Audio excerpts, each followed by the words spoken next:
아멘. 성경에만 나오는 법이 있습니다. 한 번도 지켜지지 않는 법이 있어요. 그게 뭐냐? 안식년입니다. 이 면제년이에요. 성경에 보면 안식년을 지켰다는 이야기가 없습니다. 6년간 농사를 짓고 제 7년간은 이제 쉬어야 되는데 쉰 적이 없어요. 안식년이 되면 제가 우리 이제 조상배 장로님 집을 샀으면 안식년이 되면 7년이 돼가지고 빚으로 내가 샀잖아요. 빚으로 샀으면 내가 나중에 조상배 장로님이 그냥 빚을 돌려줘야 합니다. 이게 이제 빚을 탕감해 주는 거예요. 빚을 탕감해 주는 거. 그리고 이 안식년이 되면 종이 된 사람들도 돈이 없어가지고 이제 종이 되잖아요. 이 사람들도 다 돌려보내줘야 합니다. 안식년은 한 번도 그런 게 지키질 않는 거예요. 이 안식년보다 더 고차원적인 제도가 있어요. 그건 뭐냐면 희년이라는 제도입니다. 제가 돈이 필요해가지고 돈을 이제 우리 우재율 장로님한테 이렇게 좀 얻기 위해서 우리 아버지가 준 100만 평 땅을 팔았어요. 100만 평 땅을 팔았습니다. 그리고 이제 이게 내가 죽었어요. 그리고 내 아들이 이제 그렇고 지나가고 또 우장로님도 이제 100년 지나면 죽을 거 아니에요. 그게 50년이 지났어요. 근데 우리 아들 성민이가 우리 우장로 큰아들한테 가고 내놔라는 거예요. 희년 때. 다시 원위치가 된 거예요. 아버지 때 팔았을 때도 할아버지 때 팔았을 때도 모든 게 원위치가 되는 게 희년의 제도입니다. 모든 사람이 공평해진 거예요. 처음에 하나님이 다 공평하게 땅을 나눠주셨어요. 그래서 안식년이 되면 그래도 조금 공평하게 이제 돌아가요. 다시 원위치로 사람이 살 수 있는 정도로 종되었던 사람들은 풀어주고 빚은 탕감해주고. 그런데 땅은 돌려주지 않아요. 땅을 팔았으면 돌려주지 않는데 50년이 되면 희년이 되면 다 돌려줘야 됩니다. 모든 사람이 처음에 하나님이 공평하게 나눠준 것처럼 50년이 되면 다 공평해지는 거예요. 가난한 사람도 없고 부자도 없고 빚도 다 탕감해주고 그런 상황이 된 거예요. 그런데 성경에는 한 번도 지킨 적이 없어요. 안 지켰다는 말도 없어요. 지켜란 말만 있고 지킨 흔적이 없어요. 그게 바로 안식년과 희년 제도입니다. 오늘 설교를 한 번도 안 지킨 내용을 지금 설교를 하고 있는 거예요. 그렇죠? 여러분 보고 구약시대 사람들도 안 지켰는데 여러분 보고 하라고 하기는 좀 힘들어요. 그러나 이 안식년과 희년의 정신은 우리가 가지고 신앙생활을 해야 합니다. 이번 주가 고난주간인데 예수님이 가지신 정신이 여기에 있습니다. 예수님은 그냥 돌려주라 말씀하신 게 아니고 안식년과 희년 같은 삶을 사셨는데 그냥 돌려주라 하는 게 아니라 자기가 대신 값을 갚으신 거예요. 어떻게 갚으셨냐? 십자가로 갚으셨어요. 우리도 십자가 정신을 가지고 신앙생활을 해야 합니다. 십자가 정신을 가지고 예수님이 내게 탕감해 주셨어요. 죄도 탕감해 주시고 지옥 가야 될 것도 탕감해 주시고. 그래서 우리도 신앙생활을 십자가 정신으로 탕감하는 마음으로 신앙생활을 해야 합니다. 교회 오면 빚진 자의 마음을 가지고 있어야 돼요. 빚진 자의 마음. 나도 빚졌으니까 다른 사람의 빚을 갚아줘야 되겠다는 생각으로. 돈을 이야기하는 게 아니에요. 오늘날에는 이제 돈보다 예수님은 돈보다도 중요하게 여긴 게 뭐였냐면 바로 영혼 구원이었습니다. 그래서 우리를 모든 죄를 탕감해 주신 거예요. 우리의 앞으로 지을 죄도 어찌 보면 우리가 죄 지으면 그런 벌을 받아요. 하나님이 죄 지었다고 가만 놔두시지 않아요. 그러나 앞으로 우리가 지을 죄도 한 가지 탕감된 거 있어요. 뭐냐면 그게 우리를 지옥으로 못 끌고 간다는 거예요. 하나님이 잘못했다고 그러고 아마 하나님이 벌 주시려면 벌도 주실 거예요.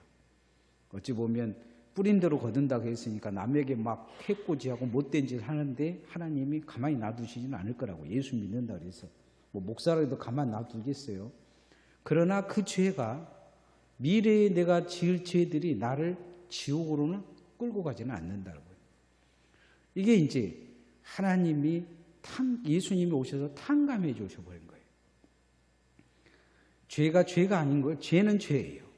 죄가 벌이 없어진 것도 아니에요. 하나님이 징계가 분명히 있을 거예요.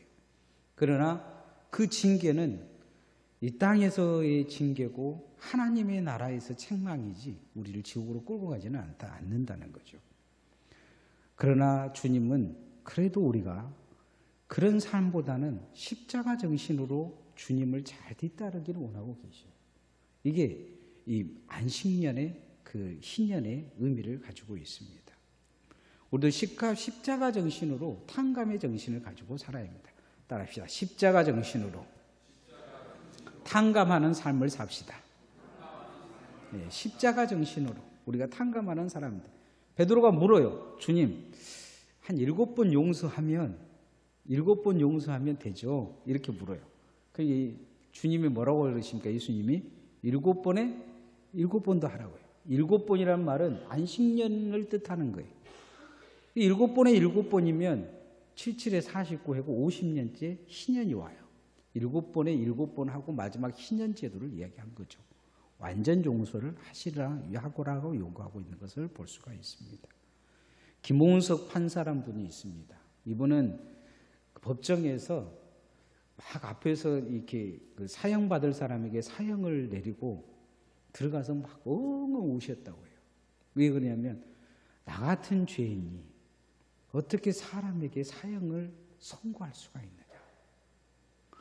그러고는 사형 선고하고 나는 그 교도소에 찾아가 가지고 면회하고 영치금도 주고 똑바로 살아라고 이야기하고 자기가 흉악범들 그렇게 하면 꼭 가가지고 면회해 주고 미안하다고 이야기하고 막 그랬다는 거예요.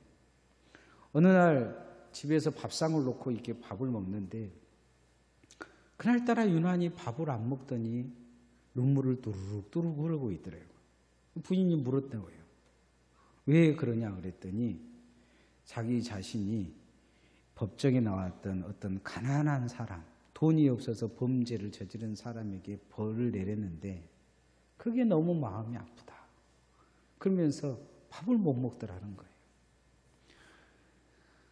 그가 젊은 나이에 51세에 죽었는데 사람들이 그가 왜 죽었는가 이렇게 궁금해했는데 영양실조로 죽었다고 이야기를 해요. 이 사람은 그런 게 너무 스트레스를 받은 것 같아요. 그러나 이 사람의 마음이 한 가지 다른 사람들이 가지지 못한 그 정신이 있어요.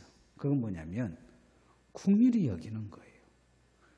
다른 판사들은 딱 서가지고 이 죄인이 서면 막 손가락질하면서 그 똑바로 살아라고 그렇게 살아야 되겠냐고 막 그랬는데 이 사람은 이 판사는 그런 생각을 갖고 살았다고 해요. 일기에 보면 나도 똑같은 죄인인데 나도 저 사람 같은 상황이 되면 나도 저렇게 범죄를 저지를 것인데 내가 뭐라고 나는 부모를 잘 만나서 나는 또 그렇게 열심히 살 수 있는 정신을 가지고 있어서 그랬다는 거죠.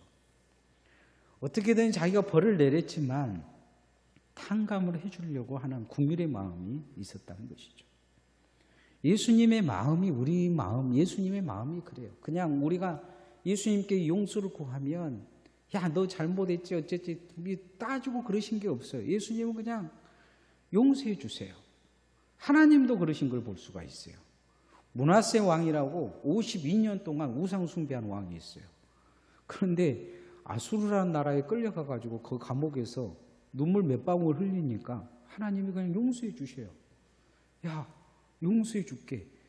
나중에 그 손자 요시야 왕이 막 열심히 하니까 하나님이 그런 이야기를 하셔요. 나라가 왜 망했냐고 물어보면 너가 할아버지 므낫세 때문에 망했다고 얘기해라. 그 정도로 악한 왕이었는데 눈물 몇 방울 흘린다고 하나님이 용서해 주셔요. 우리 하나님은 그런 하나님이셔요. 아합이라는 엄청나게 나쁜 왕이 있어요. 구약에서 최고로 악한 왕이에요. 그런데 이 아합도 포도밭을 그냥 얻고 싶어가지고 쇼해가지고 그 나봇이라는 사람을 때려 죽이고 그 포도밭을 취했는데 하나님 앞에서 그거 미안하다고 배옷 입고 금식하고 오니까 하나님과 용서해 주세요. 우리 하나님은 긍휼이 있는 하나님이에요. 우리가 그런 십자가 정신을 가지고 그렇게 신앙생활을 하기를 원하고 계셔요. 그게 은혜입니다.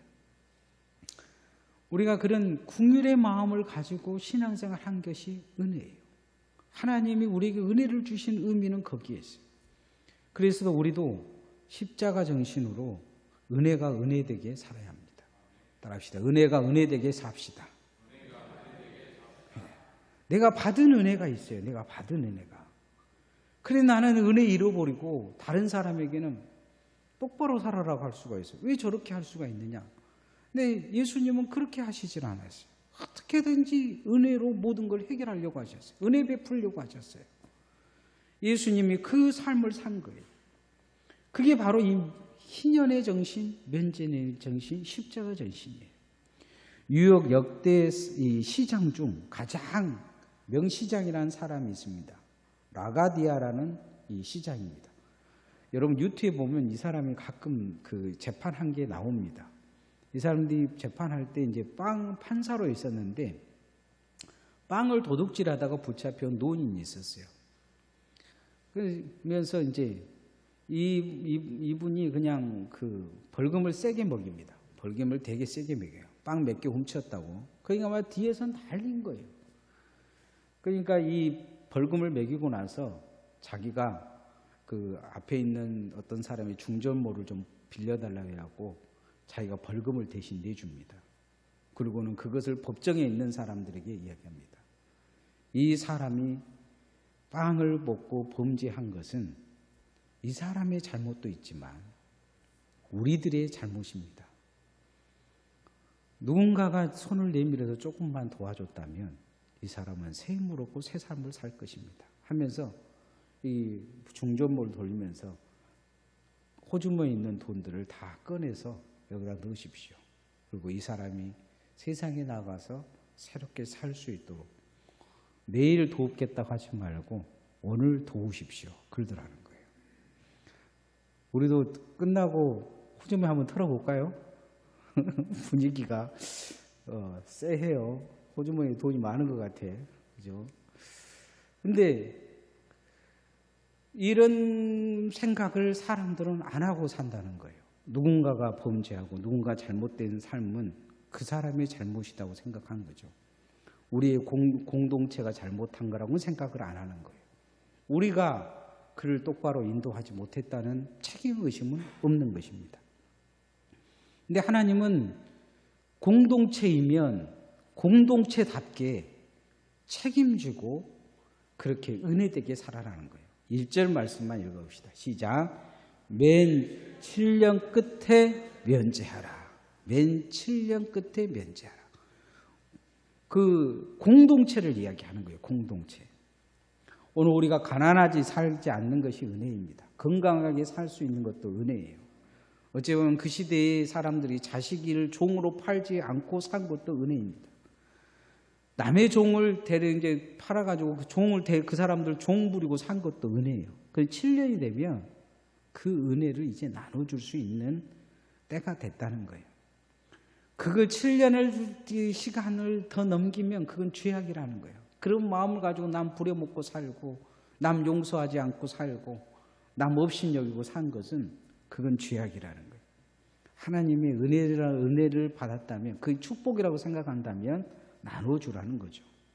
우리도 구원받은 그 은혜가 있습니다. 은혜가 은혜되게 살아야 될 줄 믿습니다. 그 미국에서 윈프라라는 위대한 이렇게 아나운서가 있었어요. TV 진행자가 있습니다. 여자인데 그분이 쓴 글에 보면 그런 게 있습니다. 많이 가진 것은 사명입니다. 건강한 것은 사명입니다. 그것은 누군가를 도와줄 수 있고 섬길 수 있는 사명이라는 거예요. 우리가 오늘 믿음이 있는 것도 사명입니다. 우리가 기도할 수 있는 것도 사명이에요. 어떤 사람들은 교회 다니면서도 기도하는 믿음이 없어요. 어떤 사람은 예배하는 믿음이 없어요. 어떤 사람은 섬길 수 있는 믿음이 없어요. 어떤 분은 섬기고 싶어도 섬기지도 못해요. 몸이 아파서. 그런데 우리가 섬길 수 있는 은혜, 이 은혜를 섬김의 삶으로 산다면 그게 축복입니다. 따라합시다. 섬기는 축복으로 축복의 삶을 삽시다.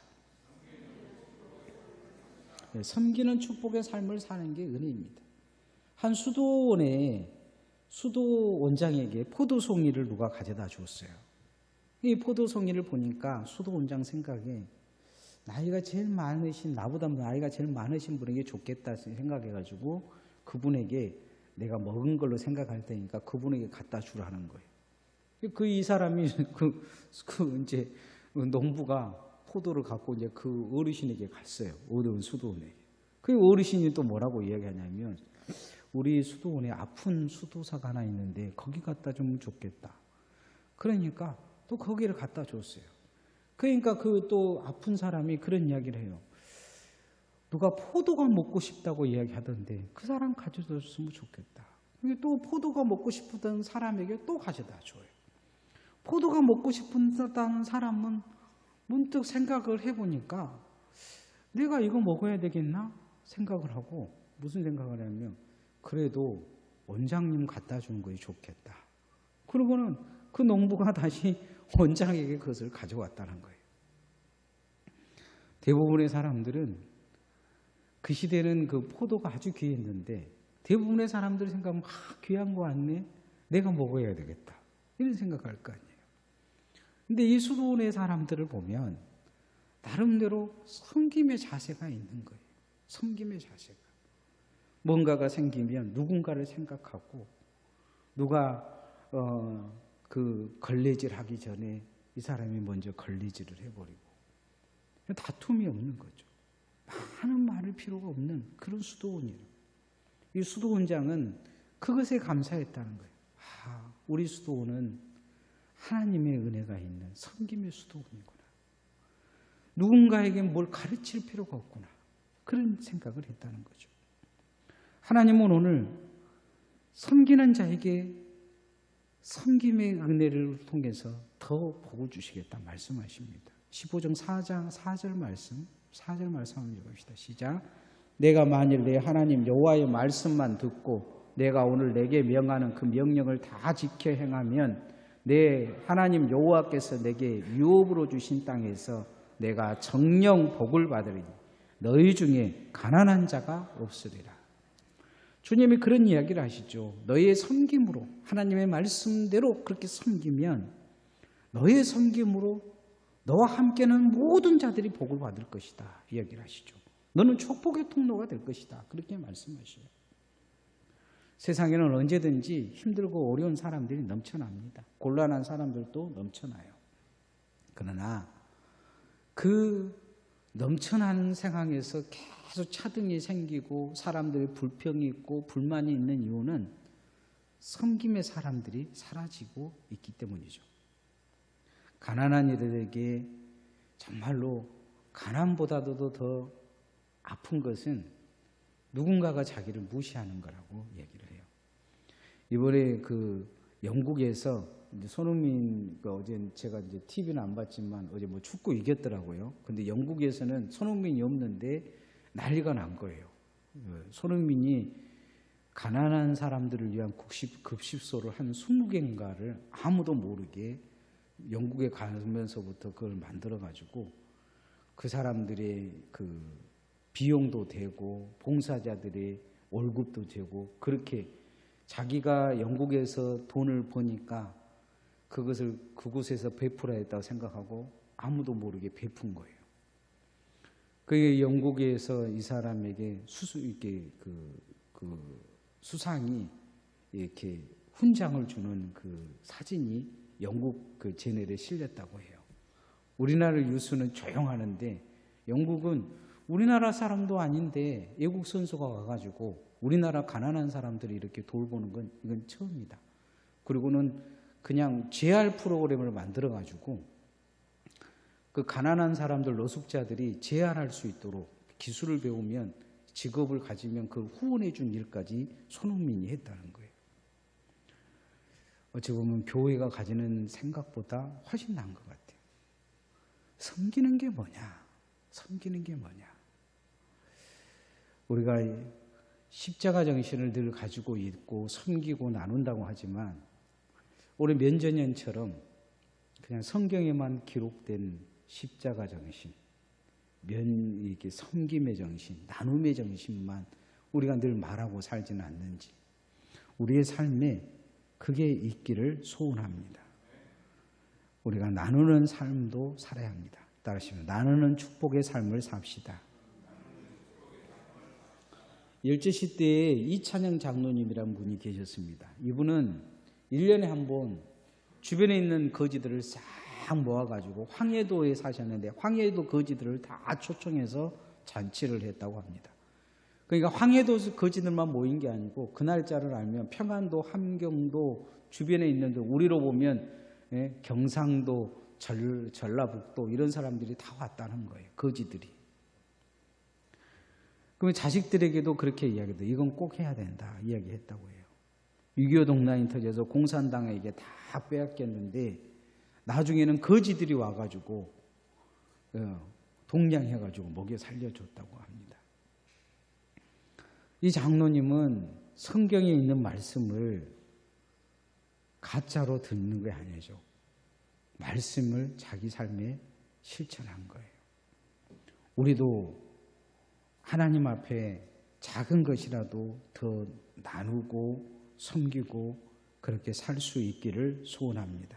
신명기 15장 6절 말씀 한번 읽읍시다. 시작. 내 하나님 여호와께서 내게 허락하신 대로 내게 복을 주시리니 내가 여러 나라에 꾸어 줄지라도 너는 꾸지 아니하겠고 내가 여러 나라를 치리할지라도 너는 치리함을 받지 아니하리라. 너는 꾸지 않는 인생을 살게 해주시겠다 하나님 말씀하셔요. 섬기게 해주시겠다 이야기하죠. 엘리야 시대 때 엘리야가 갈 데가 없는데 하나님이 사르밧 가부 집에 가라고 그래요.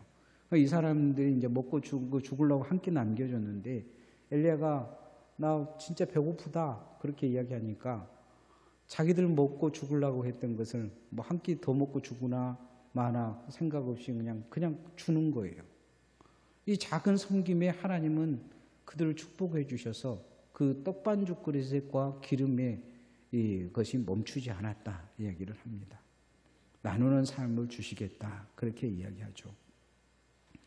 믿음에도 정말 이 믿음이란 낱말을 썼을 때 세 가지는 반드시 붙어가야 합니다. 첫 번째는 십자가 정신이 있어야 되고 하나는 섬김의 정신으로 살아야 합니다. 인자는 섬김으로 온다고 그랬어요. 먼저 된 자가 나중되고 나중된 자가 먼저 되는 그 주된 그 이야기 속에 뭐가 들어있냐면 섬김이 들어있습니다. 마지막 나눔은 우리가 하나님 앞에 갔을 때 이것은 상급으로 반드시 바뀔 것입니다. 얼마나 주님의 사람으로 나누고 살았느냐 이건 참 중요합니다. 제가 늘 강주에 가서 뭘 가지고 오는데 사람들이 오늘도 제가 이제 목사님들한테 그 한 박스씩 이렇게 주고 몇 분들에게 얘기 나눠주고 그랬는데 다들 물어봐요. 이거 어디서 가져왔냐? 내가 늘 이야기하죠. 하나에 25,000원짜리 비싼 거라 그러면 사람들이 믿지도 않아요. 근데 이번에는 이제 기부금 영수증으로 하나 해달라고 그러더라고요. 그래서 저는 이제 가져온 것이 이번에도 한 6,000에서 7,000 정도 되니까, 그래도 지금까지 가져온 게 액수로 하면 한 5, 6억 되더라고요. 이제 얼마나 달라 그럴까 그랬더니, 250개 가격만 해달라. 그래서 400만 원인가 기부금 영수증 하나 해달라 그러더라고요. 그래서 400만 원짜리 기부금 영수증 제가 이제 여기 내려올 때가 이제 벌써 12년인데 12년간 여러 가지로 계속 보내줬는데 처음으로 기부금 영수증 400만 원짜리 하나 끊어줬어요. 근데 늘 느껴진 게 뭐냐면 주면서도 좀 미안해해요. 주면서도 늘 미안해하는. 어떻게든지 섬기려고 애를 쓰는 그것이 제가 보기에는 그 부인 집사님 마음이 늘 이렇게 마음이 있어요. 근데 12년 전보다 지금은 한 100배 더 큰 것 같아요. 100배. 하나님이 섬기고 우리만 나눠주는 거냐? 그렇지 않아요. 우리 저에게만 주는 게 아니고 한 서너 군데 주는 것 같은데 늘 그 어떤 정신을 처음에 이제 그 회사 설립할 때 제가 가서 기도해주고 그 말씀을 전해가고 섬기고 나누라고 그렇게 쭉 했는데 그 정신을 잃어버리지 않고 계속 실천해 가는 것 같아요. 신앙이란 열심히 하는 것도 중요하지만 그 정신을 잃어버리지 않는 게 정말 중요합니다. 한 번도 성경에 실천되지 않는 구절이 오늘 우리가 읽은 내용입니다. 그리고 다음 주에도 설교할 내용이에요. 한 번도 시도가 안 되고 시도도 안 한 내용이죠.